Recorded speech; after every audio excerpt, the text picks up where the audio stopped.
नमस्कार दोस्तों, स्वागत है आपका हमारे YouTube चैनल GS5VS में। दोस्तों, गरुड़ बैच यूपी लेखपाल का कंटिन्यूस क्लास चल रही है आपकी और आज उसका 8वां दिन है। इसमें हम लोग सामान्य ज्ञान के प्रश्नों पर चर्चा करेंगे। दोस्तों, लेखपाल की तैयारी अब हमारी जिम्मेदारी, इस स्लोगन के साथ हम लोग चर्चा शुरू करते हैं प्रश्नों पर। आज का पहला प्रश्न हो जाएगा दोस्तों कि आगरा के सिकंदरा में किसका मकबरा है। तो आगरा के सिकंदरा में अकबर का मकबरा है, यानी ऑप्शन सी इसका सही उत्तर हो जाएगा। और दोस्तों, ये सिकंदरा में स्थित है तथा ये मकबरा मुगल वास्तुकला की एक महत्वपूर्ण कृति है। इसका निर्माण उनके पुत्र जहांगीर ने 1605 ईस्वी से 1613 ईस्वी में करवाया था। और यह सिकंदरा आगरा उत्तर प्रदेश में 119 एकड़ भूमि क्षेत्र में स्थित है। नेक्स्ट, दूसरा प्रश्न, महात्मा गांधी ने किस आंदोलन के लिए करो या मरो का नारा दिया था। तो महात्मा गांधी ने करो या मरो का नारा भारत छोड़ो आंदोलन के दौरान नारा दिया था। ये दोस्तों, करो या मरो का नारा भारत छोड़ो आंदोलन में महात्मा गांधी द्वारा दिया गया एक वाक्य था तथा 8 अगस्त 1942 को बॉम्बे के ग्वालियर ट्रैंक मैदान में अपने भारत छोड़ो भाषण में गांधी जी ने लोगों से करो या मरो का आग्रह किया था।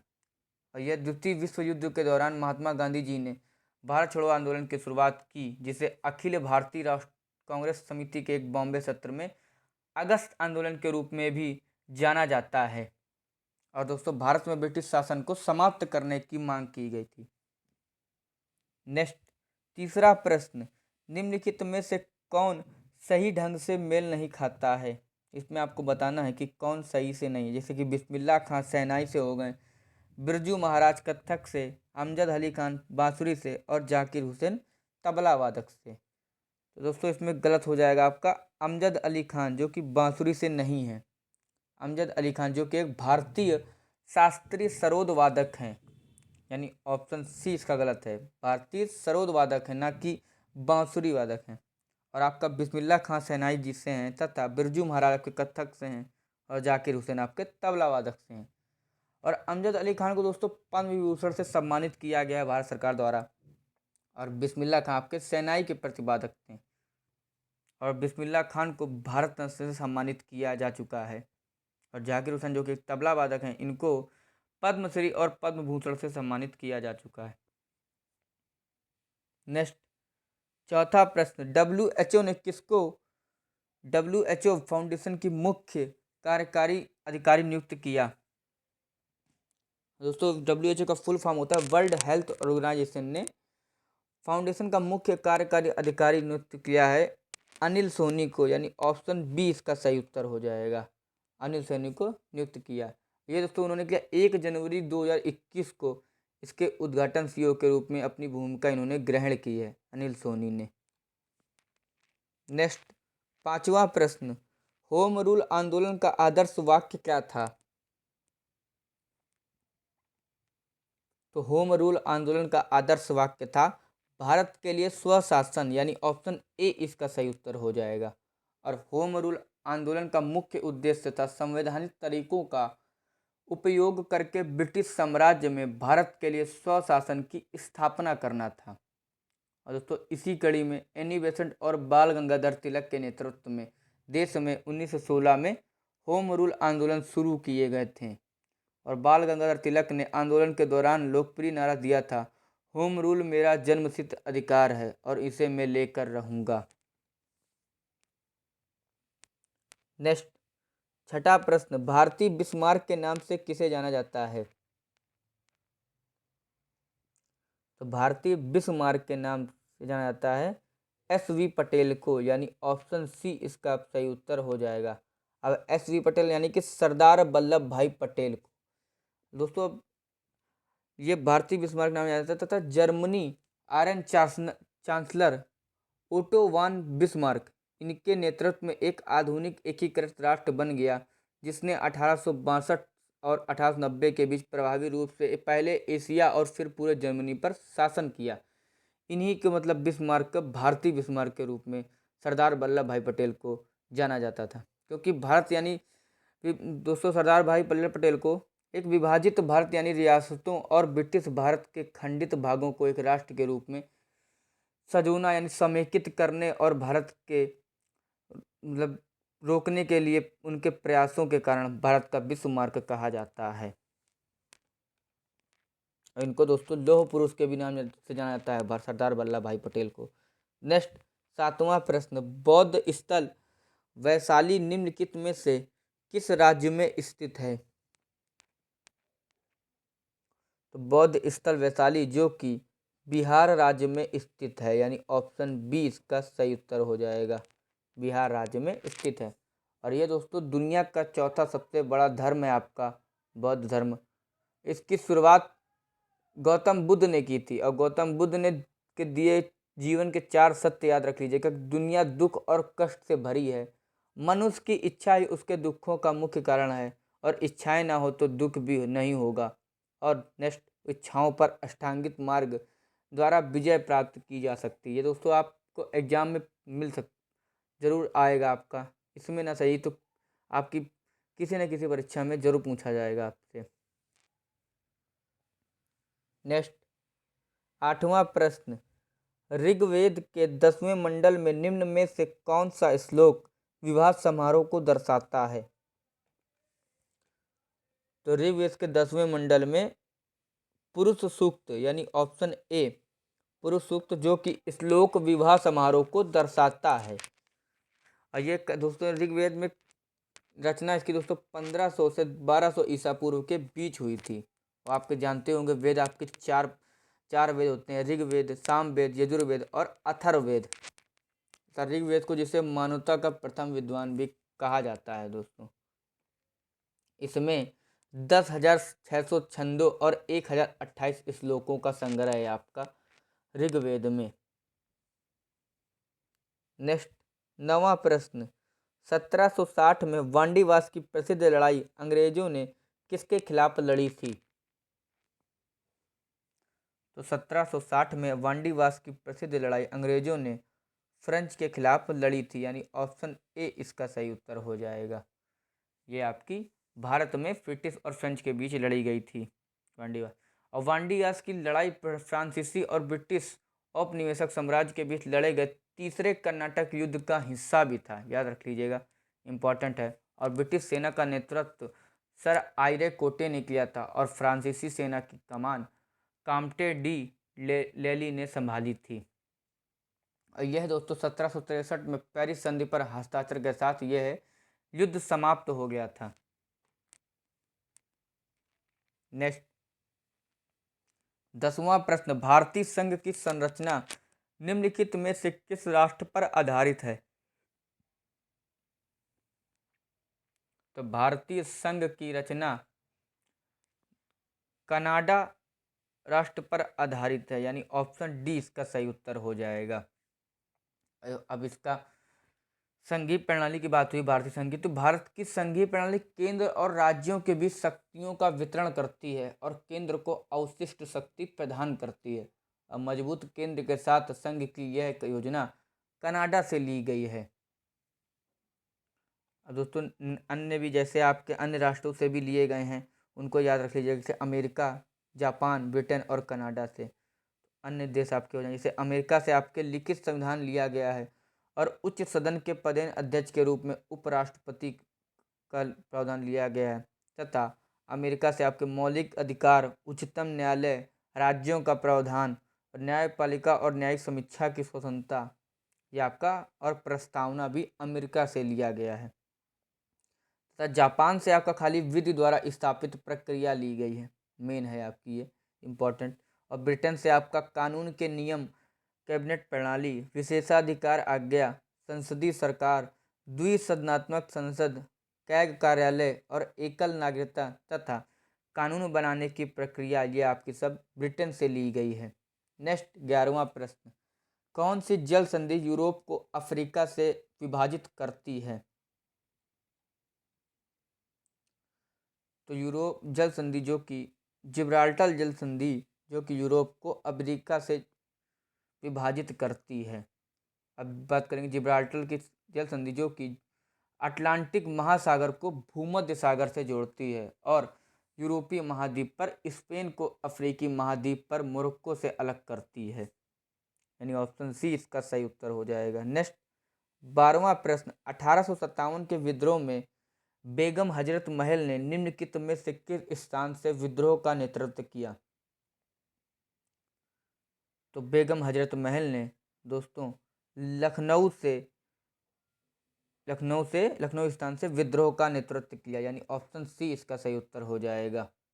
और दोस्तों बेगम हजरत महल के समर्थकों ने अंग्रेजों की सेना के खिलाफ विद्रोह कर दिया था 1857 के उसमें। दोस्तों अन्य भी हैं आपके, उनको याद रख लीजिएगा कि जगह और 1857 का विद्रोह प्रमुख नेता उड़ीसा से आपके थे सुरेंद्र शाही तथा उज्जवल शाही, और दिल्ली से आपके थे बहादुर शाह द्वितीय और जनरल बख्त खान, तथा असम से आपके थे कंद परेश्वर सिंह और मनीराम दत्ता बरुआ, ये आपके असम से थे 1857 के विद्रोह में। प्रमुख नेता हैं दोस्तों ये लोग, याद रख लीजिएगा कि लखनऊ से आपके बेगम हजरत महल और बिरजिस कादिर तथा अहमदुल्ला, ये आपके लखनऊ से 1857 के विद्रोह में नेता थे, तथा फर्रुखाबाद से आपके तुफजल हसन खान थे, और कानपुर से आपके नाना साहेब तथा राव साहेब टट्या टोपे अजीमुल्ला खान, ये आपके कानपुर से थे, तथा राजस्थान से आपके जय दयाल सिंह और हरदयाल सिंह, ये आपके राजस्थान से थे। बिहार से आपके 1857 के विद्रोह में कुंवर सिंह तथा अमर सिंह थे, और झांसी से आपकी रानी लक्ष्मीबाई थी। नेक्स्ट 13वां प्रश्न, भारतीय संविधान का कौन सा अनुच्छेद अनुसूचित क्षेत्रों और जनजाति क्षेत्रों के प्रशासन से संबंधित है? तो भारतीय संविधान का अनुच्छेद 244 अनुसूचित क्षेत्रों और जनजाति क्षेत्रों के प्रशासन से संबंधित है। और वर्तमान में दोस्तों भारत में 10 राज्य अनुसूचित क्षेत्र में हैं, और यह लेख आदिवासी क्षेत्रों से भी संबंधित है आपका।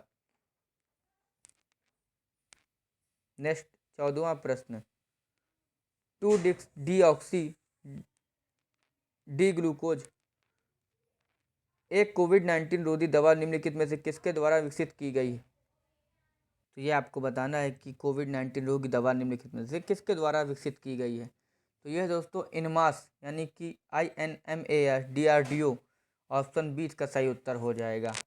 दोस्तों इसमें डॉक्टर रेड्डीज प्रयोगशालाओं यानी DRL हैदराबाद के सहयोग से रक्षा अनुसंधान और विकास संगठन DRDO defence research development organisation की एक प्रयोगशाला institute of nuclear medicine and allied sciences INMAS द्वारा कोविड-19 रोधी दवा 2-डीऑक्सी डी ग्लूकोज 2G का विकसित किया गया है। इसका ऑप्शन सही हो जाएगा बी। और बात करें दोस्तों DRDO, तो DRDO का मुख्यालय दोस्तों नई दिल्ली में है, और इसके अध्यक्ष जी सतीश रेड्डी हैं, यानी ऑप्शन बी इसका सही उत्तर हो। नेक्स्ट 15वां प्रश्न, तिब्बत से होकर बहने वाली तेंस्को नदी को भारत में किस नाम से जाना जाता है?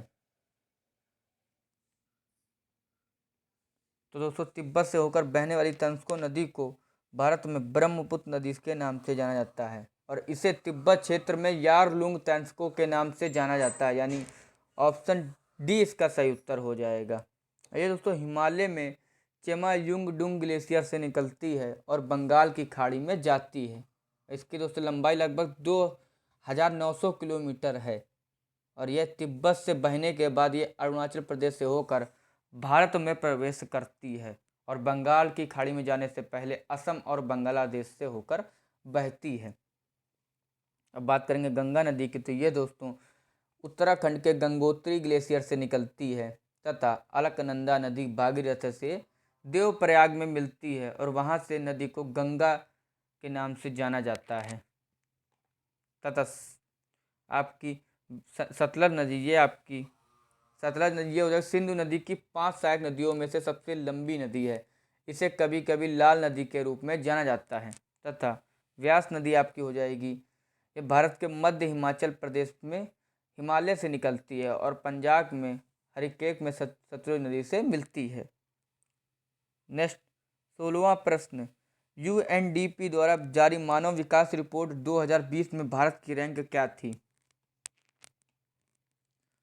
तो UNDP द्वारा यानी संयुक्त राष्ट्र विकास कार्यक्रम ने मानव विकास रिपोर्ट 2020 जारी की थी, रिपोर्ट के अनुसार मानव विकास सूचकांक में भारत 189 देशों में से 131वें स्थान पर है, यानी ऑप्शन बी इसका सही उत्तर हो जाएगा।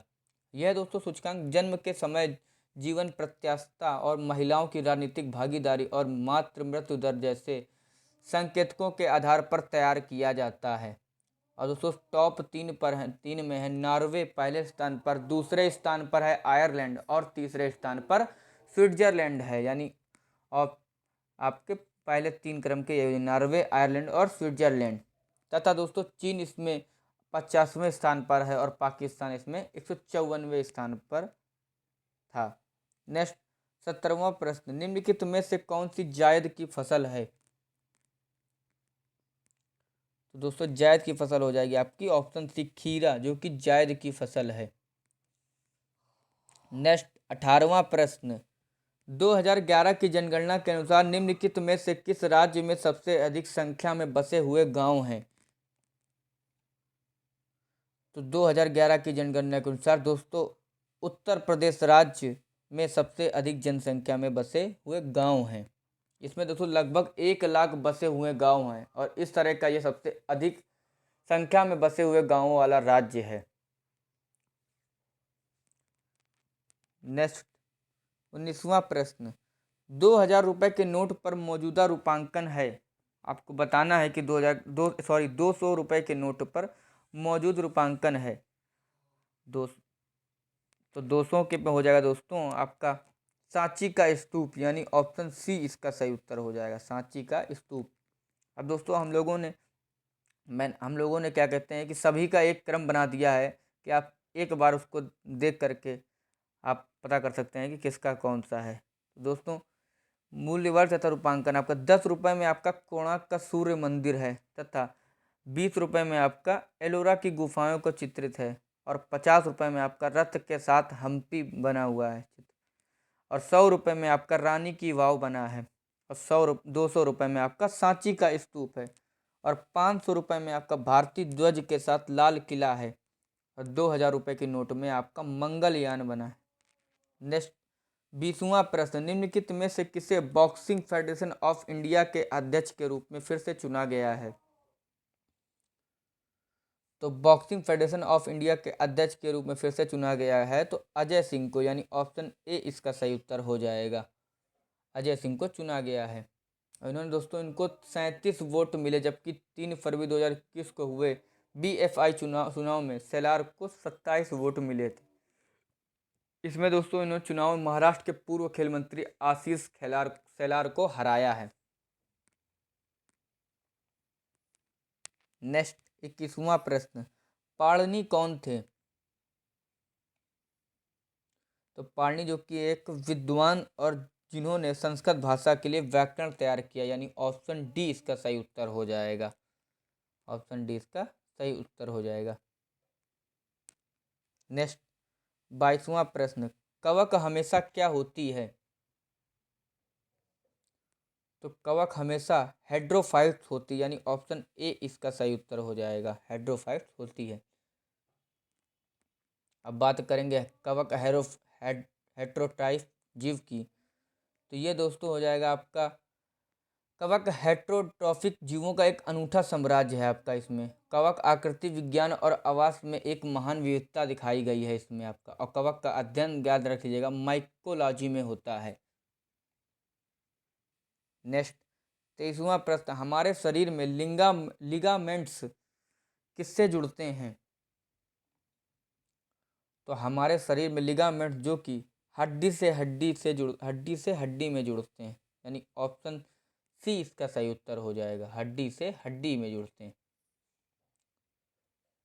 इसमें दोस्तों कठोर लचीले संयोजी ऊतकों का एक छोटा बैंड होता है जो दो हड्डियों को जोड़ता है इसमें आपका। नेक्स्ट 24वां प्रश्न, किसी भी प्रणाली से पानी के निष्कासन की प्रक्रिया को कहा जाता है? तो निर्जलीकरण की प्रणाली को पानी के निष्कासन की प्रक्रिया कहा जाता है, यानी ऑप्शन बी इसका सही उत्तर हो जाएगा। अब मनुष्य में निर्जलीकरण के परिणाम स्वरूप सिर दर्द, सुस्ती, कब्ज, उल्टी और पसीना होता है। इससे ज़्यादा दोस्तों पानी जरूर पिया करें अवश्य। नेक्स्ट 25वां प्रश्न, राष्ट्रीय चैम्बर ऑफ उद्योग एवं वाणिज्य उत्तर प्रदेश में स्थित है। तो राष्ट्रीय चैम्बर्स ऑफ उद्योग एवं वाणिज्य उत्तर प्रदेश में आगरा में स्थित है, यानी ऑप्शन बी इसका सही उत्तर हो जाएगा। National chambers of industry and commerce UP में दोस्तों 1949 में स्थापित भारतीय व्यापार और उद्योग के प्रमुख संघीय संगठनों में से एक है, जिसकी 1000 से अधिक कंपनियों और इससे जुड़ी ट्रेड कमोडिटी निकायों की सदस्यता है।